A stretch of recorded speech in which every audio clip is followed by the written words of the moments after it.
Foreningen Kunst på Musikon har efterårsudstilling i Kunstsmedjen i Roskilde. Og det her er et selvportræt af en af de 14 kunstnere, som udstiller deres værker. Vi skal møde Frank og spørge ham, hvorfor han har sådan lidt Van Gogh-inspiration med i sit selvportræt. Og hvor er det, han har lært den her fremragende teknik, når han maler portrætter. Frank, det er nogle fantastiske portrætter, du har med her på din soloudstilling. Ja, tak. Du har jo fortalt mig, at du hele dit arbejdsliv har du arbejdet som skiltemaler. Og hvordan gik det til, at du kom i lære som skiltemaler? Ja, det var nok mine forældre. Eller de så, at jeg havde en interesse i at male og tegne. Det har jeg gjort, siden jeg var barn.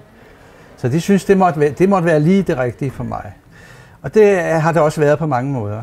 Og man kan se på udstillingen, at jeg har den uddannelse som skiltemaler. Det bærer i høj grad præg af, at jeg er uddannet som maler. Hvordan det? Ja, man kan se den akkuratesse og det motivvalg, og at det er skuespillere, det er folk fra filmverdenen, det er operasanger. Det er mine foretrukne modeller.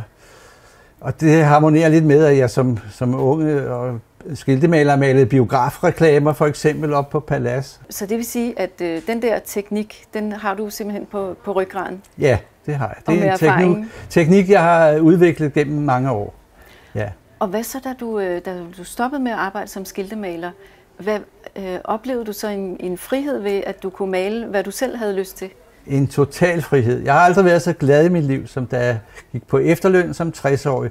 Så kunne jeg hellige mig maleriet fuldstændigt. Og stadigvæk, altså som 60-årig, der har du helbredet i behold, og kunne jeg forestille mig? Jeg fejler ikke noget. Jeg har aldrig haft det så godt. Og man kan jo også se på dine billeder, at du er i dit S, når du maler. Altså det er jo simpelthen sådan nogle levende mennesker. Og så er der faktisk også et selvportræt. Ja. Og din kone har du også malet. Ja. Jeg maler mig selv som Van Gogh, og min kone ovenover også med baggrund i Van Gogh. Og jeg har et eller andet med Van Gogh, men det, der er morsomt, det er jo det sammenstød mellem forskellige malemåder og tidsaldre.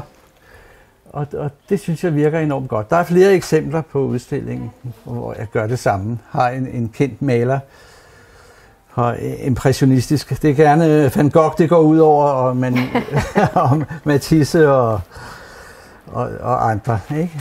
De store kunstnere. Og det bruger jeg som bagtæppe til de figurer, jeg laver.